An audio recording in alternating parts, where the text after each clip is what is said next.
Alright, so it feels like Battlefield 6 desperately wants you back. It wants to win back your love. And judging by how the first open beta weekend went, what they're doing might actually be working. This isn't a review, before you buy, a sponsored video, anything like that. We just wanted to do a topic video since it's been in the conversation in the gaming world. Is Battlefield actually back? A lot of people are saying that after the past weekend and, of course, the big Battlefield 6 reveal. And I think we should dive into it a little bit more. Because, of course, to recap, Battlefield 2042 launched as a complete mess. It was glitchy, it was broken, server problems, didn't really give players completely what they wanted. It was like missing basic features and things that Battlefield fans expect, like a scoreboard, server browser, stuff like that. To their credit, DICE eventually fixed a lot of things. Battlefield 2042 ended up shaping up to be a much better experience way after launch, but at that point, the damage was done, I think. It lost a lot of player goodwill, and it wasn't the big, massive pop-off that they were presumably expecting. So with Battlefield 6, it seems like EA is playing for keeps. There were news reports, a kind of leak or rumor suggesting that EA executives were expecting a ton out of this one, demanding a massive player count. And whether or not those numbers are true, like I said, it seems like a big budget, crazy experience. They also recruited Call of Duty godfather Vince Zampella to really kind of helm a lot of this. Of course, he also is famous for not only Call of Duty, but also creating Respawn, which is behind, of course, so many things like the Star Wars Jedi games, Apex Legends, and Titanfall, which, can we still have Titanfall 3 maybe one day after this, please God? Anyway, this new Battlefield, if you've seen the reveal, it comes with a lot. Destruction, the return of classes, big maps, big boots on the ground, simple warfare. And is that enough? Well, again, the jury's still out because we haven't bought and played the final product. The game releases in October, but judging from the open beta, it's got a strong start. Of course, the question on everyone's mind is, how is EA gonna screw this up? They have a tendency to do that. We don't know for sure if they're gonna, or if some weird nefarious business practice is gonna be revealed later, but for now, just the game on its surface, at face value, it's pretty fun. Look, Battlefield as a game, like as a genre, a subgenre of multiplayer first-person shooter, I don't know if is for every type of player, and hardcore Battlefield fans, I'm sure they have their nitpicks. We've seen some complaints already and some points of concern, but judging from the numbers that have been rolling in, the beta, which was available to anybody to just download, like you didn't have to pre-order the game or anything, the numbers are big. GameSpot reported that once the game switched from early access to open beta for the weekend, the numbers soared and Battlefield 6 reached an impressive peak of 521,079 concurrent players. GameSpot added some additional context with Call of Duty HQ, which of course contains Call of Duty Warzone and Black Ops 6. That peaked at 67,595 players on Steam during the weekend, with Battlefield 6 also surpassing the free-to-play game Warzone's all-time peak of 491,670 concurrent players. No console numbers or anything like that, but another report came out that an analyst firm is predicting that the beta, quote, reached more than 5 million people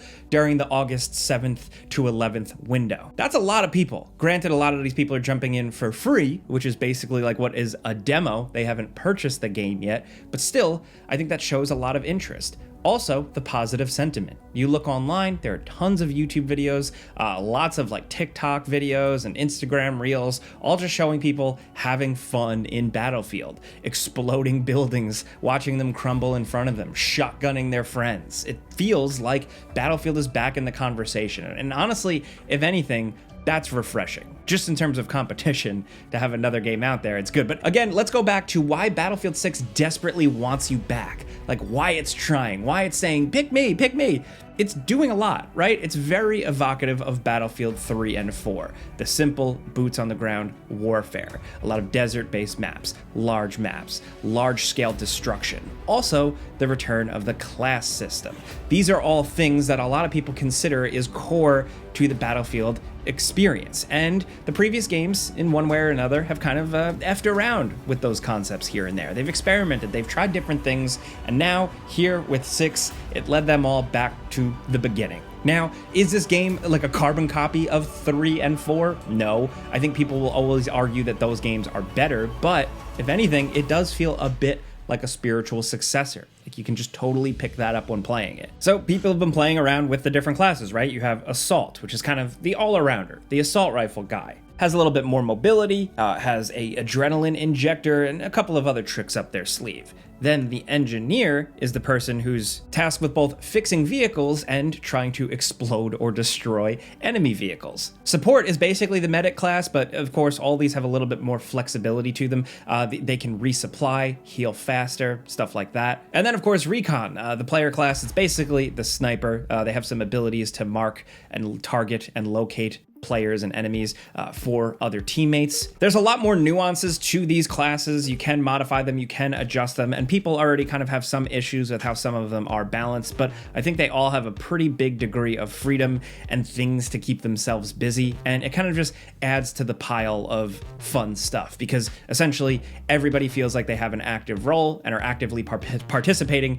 Even if you're not necessarily 360 no-scoping dudes, you can be driving vehicles, healing players, spotting enemies from afar. It's just kind of like an active thing where everybody is contributing, and I always thought that Battlefield really worked best in that regard. Along with that, what I think is working for people is like the revamped movement system. You know, you feel a little bit faster, and not just necessarily in run speed. I think that can be compared to other games, but just like the way you vault over cover, the way you can dive on the ground, have different degrees of movement on the ground. You can mount your weapon to a wall or an edge. From up high, if you time it right when you're falling, you can do a bit of like a roll to recover from your landing. You can peek and lean around corners, and you can drag and revive, which is really awesome. Essentially, if an enemy downs one of your squad members, you can run over, you can grab them and drag them away from the fray and then heal them. That makes for some really cool cinematic moments. I had a point where like I dragged a guy out of a building that was collapsing, which leads me to destruction. It seems like so far the destruction is pretty good. I don't know if you can level everything completely, but there is a ton of wide-scale destruction that it seems like players have really been going pretty hog wild on. Like obviously different classes, you have more explosive options than others, but it's been really useful to blow out the floor from under some dudes, or you know, if some guys are up on a balcony, blow the wall off the balcony so they're exposed, or hell, just crash your tank through a small hut. Whatever you gotta do seems to be working. So the destruction combined with the classes, the movement, the controls, the decent feeling guns, it's shaping up to be pretty solid. The shotgun is still pretty OP. Like it's like insane. I know it's a shotgun. Like shotguns up close are supposed to kill someone, but it's just one of those games where every once in a while it feels like everybody is just running around slide shotgunning. Stuff like that might be tweaked. But I think all that fun stuff in combination with just like some really good map design has been leading to people trying it out, enjoying it, and then word of mouth spreading and more people trying it. Sometimes it's that simple. And while the beta doesn't have every map available, it seems like some players have had an issue with the fact that some of the maps are fairly small. I did the Battlefield 6 preview earlier in the month, and I was able to engage in more of the bigger maps and get more of that classic Battlefield feel I was looking for. But in terms of what's offered for players in this beta, the first round, Liberation Peak was definitely the biggest map, and that's just Sniper City, so good luck. It's like everywhere you go, there are tons of sight lines, and you're just a sitting duck. So if you like snipers, you're in luck. If you hate dealing with snipers, you're totally screwed. That's why, again, I guess they're doing an open beta for people to try things out. There were 3 maps available for this beta, and I assume the next beta run, they're gonna change that up a little bit so maybe people can experience more. But again, we're just leaning towards, you know, feeling a little bit more positive about this than we expected. We were very, very skeptical. Now we're kind of upgraded to cautiously optimistic. Like I said at the start of the video, we don't know how balancing or monetization could really piss people off or screw things up at launch. Even just server quality.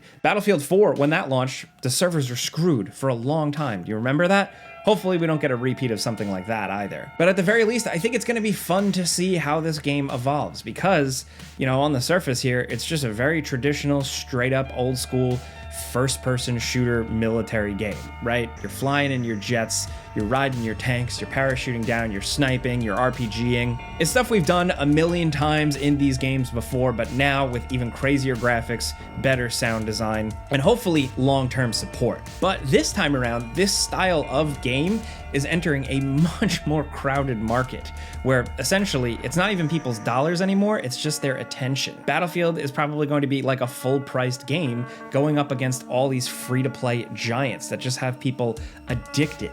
playing endlessly for years now. Fortnite, Apex Legends, some other weird Steam game. There's just so many things out there begging for people's attention. And now here comes Battlefield saying, no, guys, this time, I promise this time, it's cool. We're good. I got my shit together. But have people moved on? I don't know. I mean, 500,000 player count just on the open beta alone, like those records make me think otherwise. I think some people are hungry for something like this, and it could be a variety of reasons. Battlefield fans just looking to have more Battlefield, hoping that this is going to be better this time around. Players just looking for something a little different, or players that have grown kind of disaffected with Call of Duty. There's been so much conversation lately about Call of Duty just feeling like a shell of its former self, with just insanely twitchy, sweaty gameplay combined with just like bizarre skins that really take away the military shooter feel.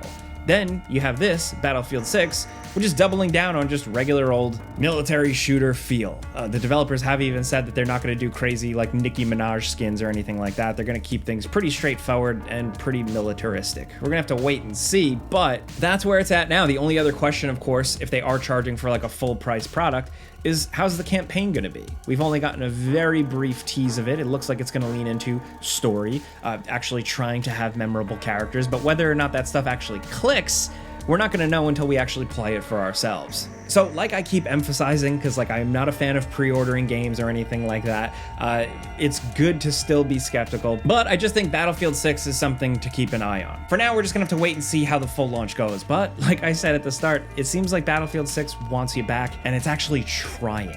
Whether or not it succeeds is to be determined in October and beyond, you know, however long the game's lifespan really is. But like I said, as of right now, it seems like they want you back and they're actually trying. They actually give a damn. So that's where we're at. Just wanted to yap about that today because those Steam numbers were pretty crazy. Let us know what you think in the comments. Honestly, if you jumped into Battlefield 6's open beta, we'd love to know how you feel, your feedback. Casual fans, we'd love to know what you think. Hardcore fans, we know you probably have some gripes and some issues and stuff like that, some real feedback, so let us know. We want to hear this stuff. If you like talking video games with us every single day, clicking the like button helps us. We appreciate it. But like I said, we just put out videos every single day, so we got you. Thanks for watching, and we'll see you in the next one.